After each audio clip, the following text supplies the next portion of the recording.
Welcome to my Buddhism Unessay project. I'm Richie Chaika, a senior at Lake Forest College currently studying Buddhism.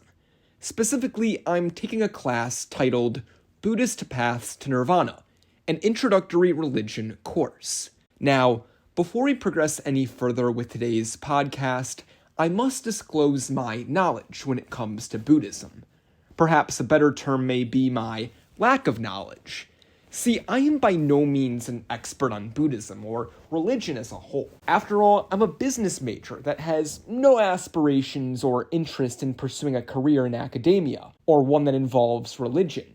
But nevertheless, I'm hoping that the introductory knowledge I have acquired throughout this semester will provide a simple yet still special place for others to learn, specifically those who lack knowledge when it comes to Buddhism. The goal of this podcast is to provide a brief overview on different Buddhist beliefs and practices when it comes to dealing with suffering, change, and in general, the highs and lows that we experience in our daily lives.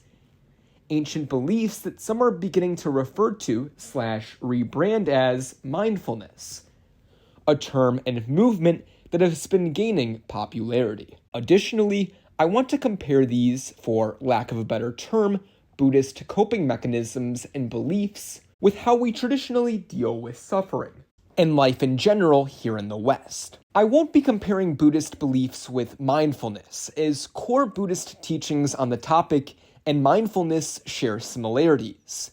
But instead, I will be comparing these Buddhist beliefs with how we in the West traditionally or stereotypically respond to the pains of everyday life. Lastly, before I begin, I want to explain how I became interested in these ideas and the differences between general Buddhist teaching and traditional Western ideas when it comes to dealing with suffering and change. Currently, I'm at a transitional phase in my life. Between graduating college next week, beginning my career, and finally stepping into the real world, I've been kind of searching for something to prepare me for what is about to come. The good, the bad, and the ugly. After all, that's part of the reason why I took this class, as it was a goal of mine to gain some additional insight when it comes to dealing with suffering and change before I finished up my time here at LFC. I also read a famous self-help book from the late 1950s at the start of this year, called Success Through a Positive Mental Attitude, written by W. Clement Stone and Napoleon Hill. As you can tell, I've been searching for an answer to how to deal with the highs and lows of life. And thankfully, the Buddhist beliefs I have learned in this class have helped tremendously. Without further ado, though, I want to jump into this podcast by talking about suffering. Now, when it comes to Buddhist teachings regarding mindfulness, the acknowledgement of suffering is very important. For Buddhism, suffering is not hidden or ignored. Rather, it is acknowledged. And this acknowledgement of the existence of suffering is quite important. And it is something I will discuss a little later, as this is a key difference between Buddhist teachings and how we cope with suffering here in the West. To illustrate this point, I want to present a quote from the Handbook of Positive Psychology, Religion, and Spirituality, edited by Edward B. Davis, Everett L. Worthington Jr., and Sarah A. Schnitker, all three psychology professors from different institutions across the country. Quote, "The Buddha noted that human lives are suffused with suffering. Some of the suffering is due to the existential contingencies of old age, sickness, and death. We also all must face situations in which our desires are frustrated, or we must confront unwanted circumstances. Even when our desires are met, pleasure is fleeting, given that everything is impermanent. The First Noble Truth states that suffering is an inextricable part of life." End quote. This quote is quite important, specifically that final line. Again, suffering is an inextricable part of life. Buddhism does not hide suffering. Buddhism does not attempt to minimize the presence of suffering in our lives. And Buddhism does not sugarcoat it whatsoever. Suffering is present, suffering exists, and suffering will always exist. It is a very real thing. Clearly, suffering cannot be avoided. In this context, suffering is, in a way, simplified. There is no way to avoid suffering. We are all going to experience it in our lives, and we have to live with it. Now, while this may seem quite dark and depressing, there is also a hopefulness to it. But why is that? See, even with the existence of suffering, we humans can find a way to live a fulfilling life. Acknowledging its presence does not mean that it has to have power over our lives entirely. Sure, we will suffer, but we can find ways to still live a fulfilling life. Besides, this acknowledgement allows us to move on. Why waste so much time and energy pretending that suffering does not exist, when instead we can accept that it will always be a presence in our lives and move on? Now, this is the opposite of the West, where from a young age, many of us are encouraged to almost ignore the existence of suffering in an attempt to live a quote-unquote perfect life. How many times have you been told to ignore your negative emotions, or to put on a happy face, or to pretend everything in life is always perfect? Could this lead to false expectations in life? Absolutely. I think by hiding the truth of life, which is that suffering is always present, suffering can be built into a big bad villain when we eventually experience it, which is quite problematic. By hiding it, all we do is delay the inevitable, which is that suffering will be felt. See, Buddhism does not treat suffering as a villain. It's just something that exists. Instead of suppressing suffering, through Buddhist beliefs, we can find ways to live a fulfilling life, even with the existence of suffering. When it comes to suffering, it's clear that while Buddhism highlights its existence and presence in everyday life, the Western world tends to suppress it by any means possible. That being said, it should not be that much of a surprise that Buddhism and the Western world both have separate ways of reacting, or perhaps a better word may be suppressing said suffering.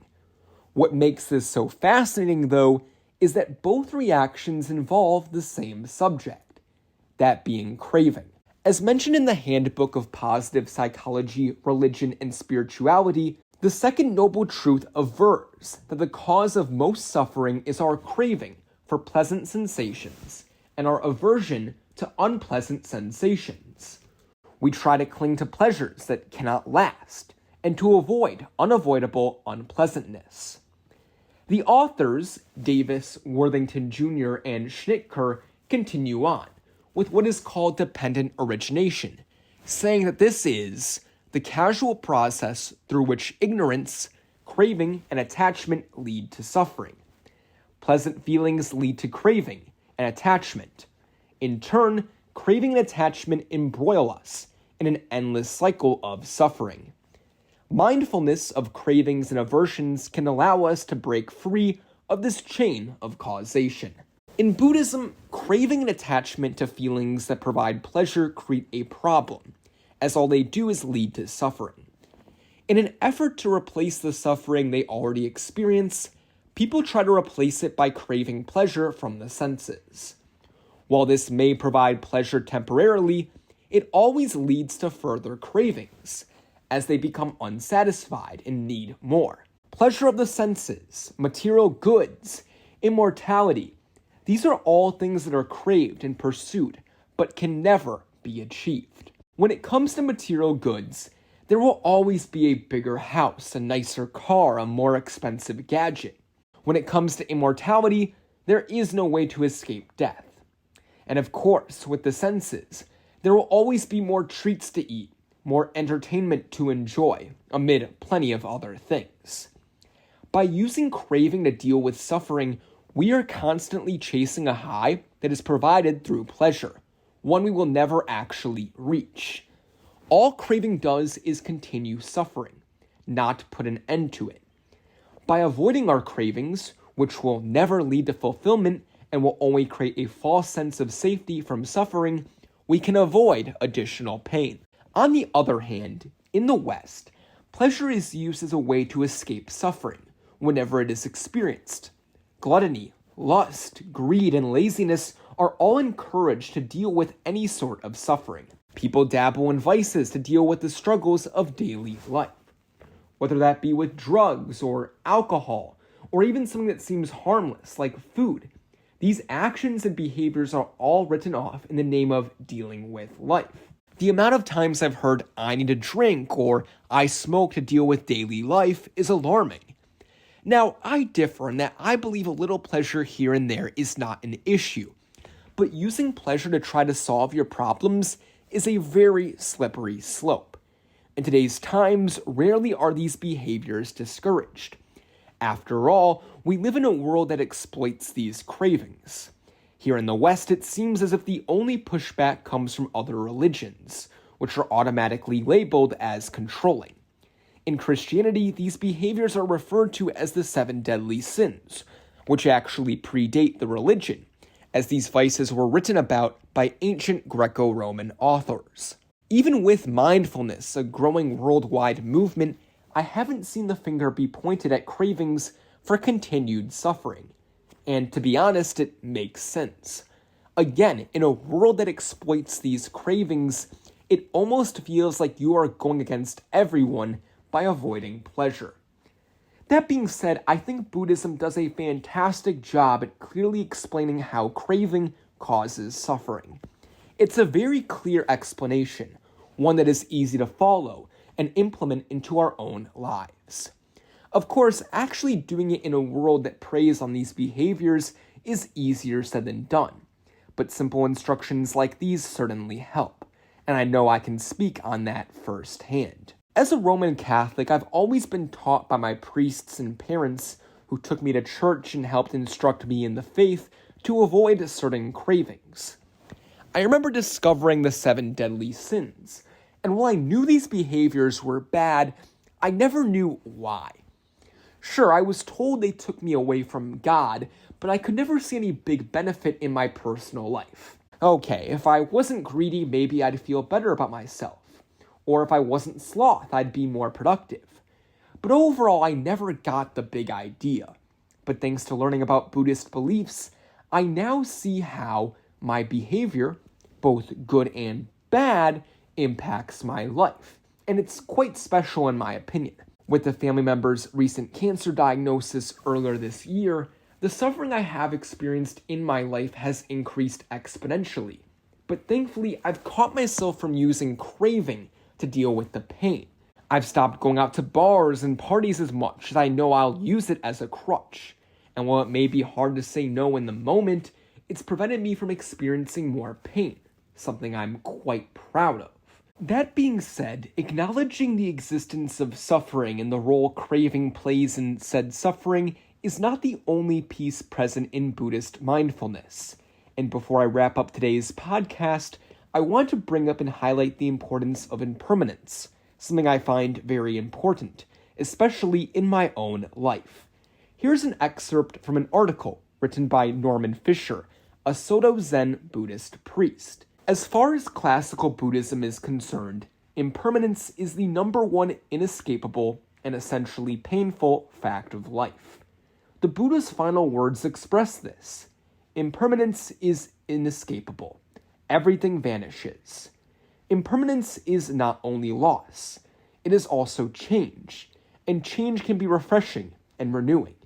In fact, change is always both good and bad, because change, even when it is refreshing, always entails loss. Nothing new appears unless something old ceases. Impermanence is not only to be overcome and conquered, it is also to be lived and appreciated because it reflects the all-are side of our human nature. Similar to suffering, the Buddhist point of view when it comes to impermanence is that it is not good or bad, it just is. At the same time, though, this point of view comes with hope. Sure, the good times do not last forever, but neither do the bad. All things must pass. Change is constant, unavoidable, and is something we have to learn to live with, just like suffering. Again, though, It is not built up to be a big, bad villain. But we can't say the same for how change is viewed here in the West. In the West, we resist change. We want to look young forever. We want the good times to never end. Whenever things in our lives are going good, we want our current situation to last for eternity. Our living situation, our relationships, our job, our hobbies, we want them to continue on indefinitely. On the other hand, though, when things are bad, we don't act like change is possible. We allow ourselves to get stuck in a rut. When times are good, it's a villain, and when things are bad, we ignore its existence. Acknowledging change doesn't mean that the good times won't be as good, or that the bad times will suddenly end, but it's all about being realistic. Similar to suffering, you have to accept that change, and the negative and positive parts related to it, are going to occur, whether you like it or not. But again, it doesn't have to be entirely bad, as Norman Fisher states, and I believe that's an important point that cannot be ignored. Similar to suffering, it's important to acknowledge its existence, but to also realize that this does not mean we have to live a terrible life. And I know that as I enter this next stage of my life, between graduating college and starting my career, it's important to recognize that change will occur, whether I like it or not, but that better things may very well be on the horizon. In conclusion, I hope you enjoyed my Buddhism podcast centered around suffering, craving, and change, and Buddhism's response to these elements of life we cannot avoid, while comparing that response to how Western society traditionally treats these topics. I think it's evident that Buddhism is very accountable by acknowledging the existence and importance of these topics, especially with how general Buddhist teachings recommend you should deal with these issues. Instead of hiding from suffering, embrace it. Avoid cravings and other unhealthy habits that exist, as all they will do is increase said suffering. Instead of resisting or trying to avoid/ignore change, accept that it's going to occur. Enjoy the good times as they last, and when the bad times come, keep your head up. Nothing will last forever. While I may not be a Buddhist, the accountability that Buddhism promotes when it comes to these topics, along with the positivity the religion promotes, is something that I admire and have begun to implement in my day-to-day life. And I hope you were able to learn something new about Buddhist mindfulness thanks to this podcast.